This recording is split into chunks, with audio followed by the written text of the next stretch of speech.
Be making basics. What's going on YouTube? Beat Making Basics back again with another dope video. If you're new to the channel, go ahead and subscribe because we're coming back to back with bangers. Basically what I'm going to be doing in this video is going over how to mix a trap beat in Logic Pro 10. We got all the different elements from the 808s, claps, snares, different things like that. What I'm going to do first, like after I drag and drop the stems back into the session or into a new session, I'll just go ahead and I put the drums at top. And then I put the melody at the bottom. That's just the first thing I like to do, just to stay organized. I kind of can see everything. So I got my sample here, Vox, and then my tag. I can put that right there. It's cool. But yeah, no, that's the first thing. And then from there, I'm just gonna go ahead and just turn everything down to the lowest level. Some people will say go ahead and just start with the kick, but I'm actually gonna start with the melody first. So we'll just start right here, and I'll start with this like sample. We're just gonna start with the levels first. So I'm gonna pull the levels up and just start working on the levels.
So I really like with a trap beat, I feel like the 808 is kind of more so the star, and then the melody kind of comes after that. So like I'm kind of just starting off with this 808, really just getting that in the mix as like the prominent part, and then that kick is kind of supporting that. So that's kind of why I'm tucking that down there. And then as far as this, I would just kind of wait until like a whole nother part of the mixing process to start with the EQ, but I'm just gonna go ahead and start with it now. We're gonna go ahead and take out some of the lows on this sample, and that's gonna make some room for that 808.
Alright, cool. So basically we start off with like the melody and just start bringing in the drums one by one.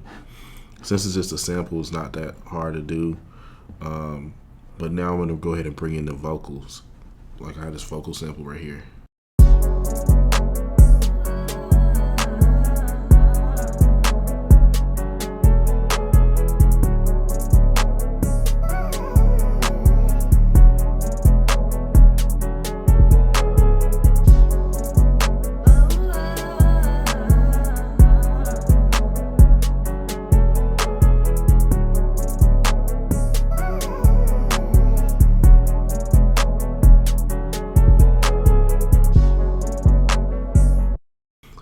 So now what I'm gonna do is go to some of the other parts of the song or the beat and then make sure everything sounds right. So I'm gonna come over here, push this one up, this other sample up. See what that sounds like now. Really gonna put it like at the same.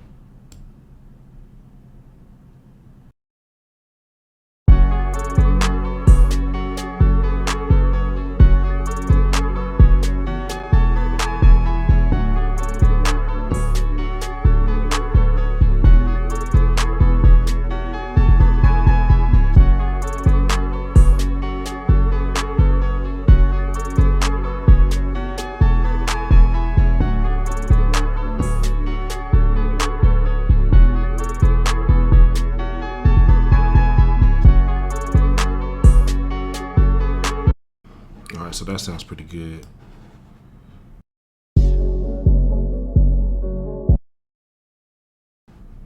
And you just, like I said, want to go to all of the parts, all the different sections of your beat to make sure nothing's blaring or something like that. Or that that's just too low.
So now what I'm gonna do is I'm gonna use this Smack Attack plugin just to make this kick kind of more pronounced in the beat. I'm gonna turn the attack up and the sustain down. That's gonna kind of shorten that kick sound. So let's see what it sounds like now.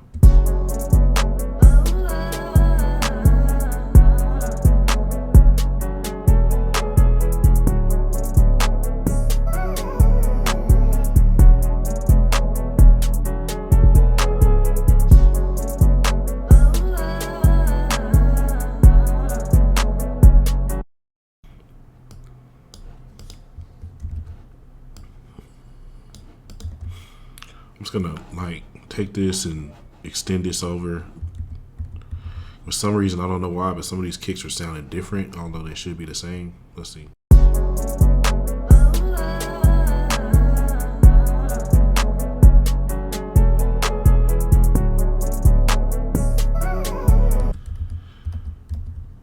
Okay, it's all good.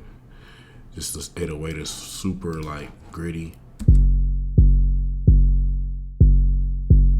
I kind of feel like it needs to have like some more air to it.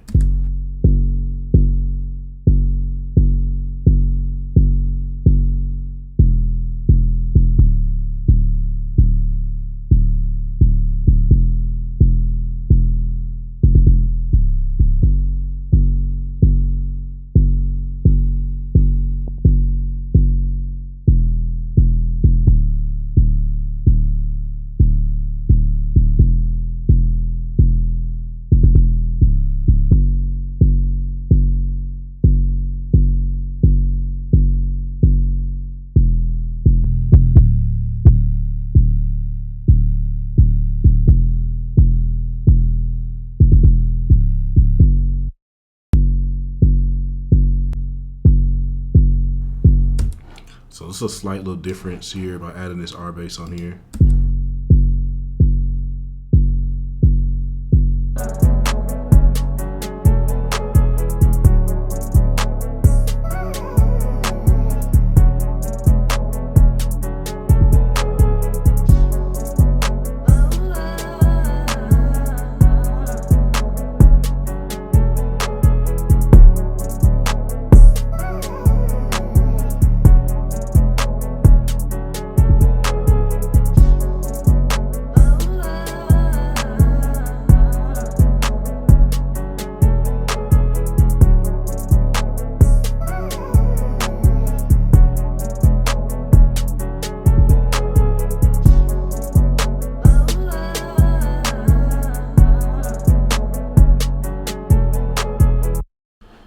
putting that Smack Attack plug-in on the snare kind of brought that out.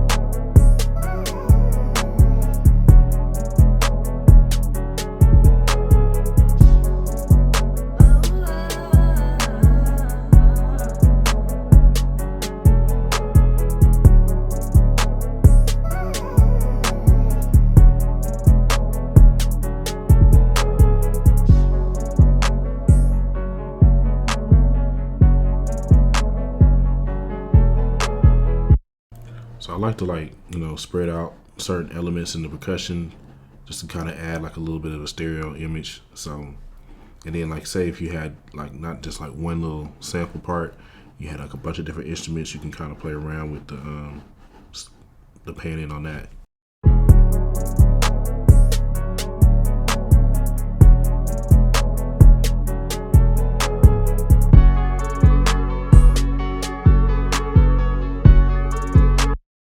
Alright, so now what I want to do is come over here and we're going to take the drums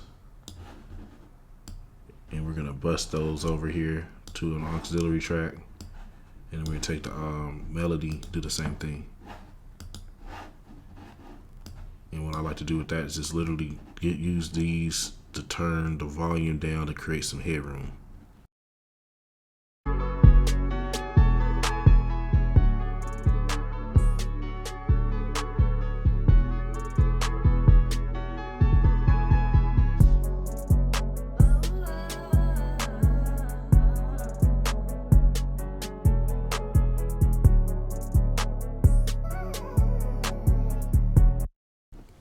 Now what I could do here is like add some reverb here on this vocal. I like to like pick out like maybe one or two instruments out the beat and put like reverb on it, whether it be one instrument out of the melody or one instrument out of the hi-hats or percussion or whatever. So we could put it on directly on the track on the audio effects, but we'll just go ahead and send the signal through an aux track. And we're just going to do that just so it's going to help like with the processing power, everything like that. So, and then we'll just use this knob down here to turn up the reverb or put as much as we want.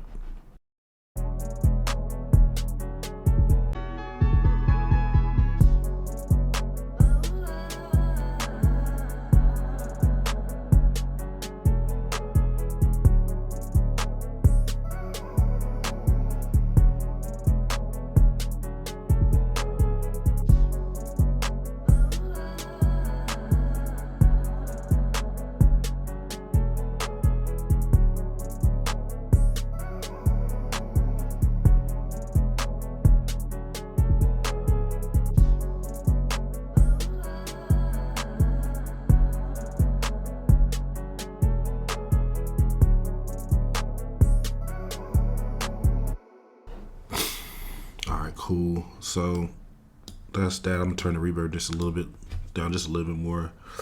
And as you notice, man, I really didn't touch every single track here. I mean, I can sweeten up some of these other tracks. I do like to come over like on the snare, take out some of the lows. But I'm only like really doing stuff as needed. So like if it doesn't need it, then I don't try to touch it.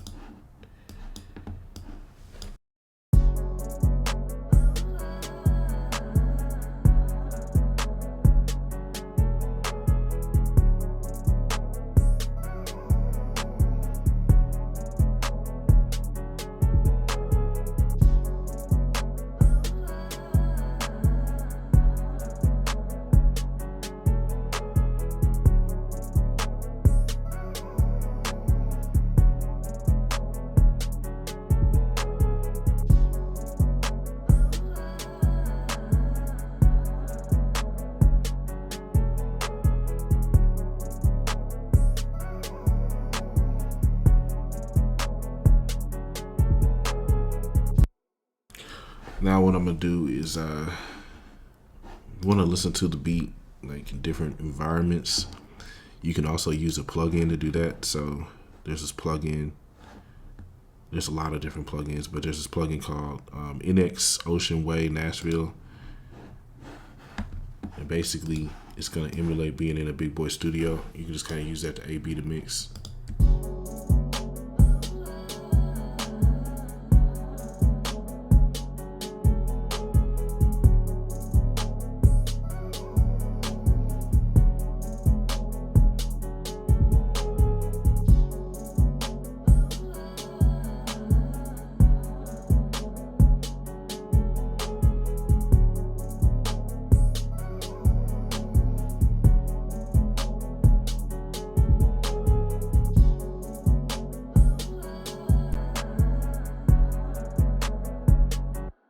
Make sure you turn off the plugin after you get done using it. There's other plugins you can use as well. Rocket Powered Sound has something called Car Test. It's supposed to emulate being in a car.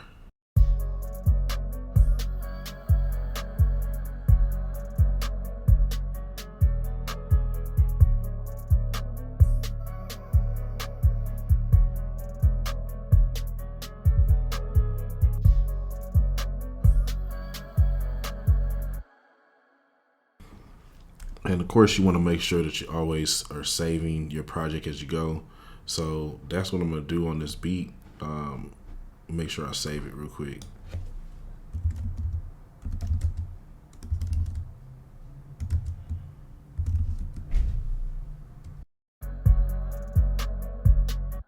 And of course, after you get done with the plugin, like just A/B in it, just go ahead and take it off.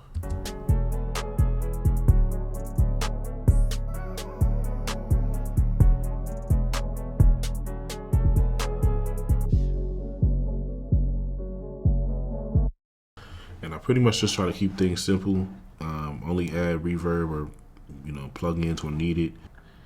All right, y'all. So after you get it done, everything, you want to make sure that your end marker is at the end of your beat, because sometimes you can have this end marker all the way out here, and you'll think that you're fine because everything's in picture, but it really is like a big, huge gap. So make sure that you go ahead and put that end marker at the end of your beat. Okay, that's very, very important. All right, so do that, and then from here we can just go ahead and push Command B, and what that's gonna do is pull open the options to bounce down the track. I usually go with this go from 16-bit to 24-bit, and then go to the 4800 and just bounce down a wave file. The reason why I do it like that, just so you have the best quality, or almost the best quality, because you obviously had a 32-bit, but almost the best quality for when it comes to mastering the beat. So we'll just go ahead and bounce this down, and this is pretty much going to conclude the video. Appreciate y'all watching. Make sure you go ahead and smash the like button. Make sure you also go ahead and get subscribed to the channel if you're not already, and head over to the website beatmakingbasics.com. Check out all of our courses, sound kits, and templates. Appreciate y'all, and I will see you in the next video. We're out.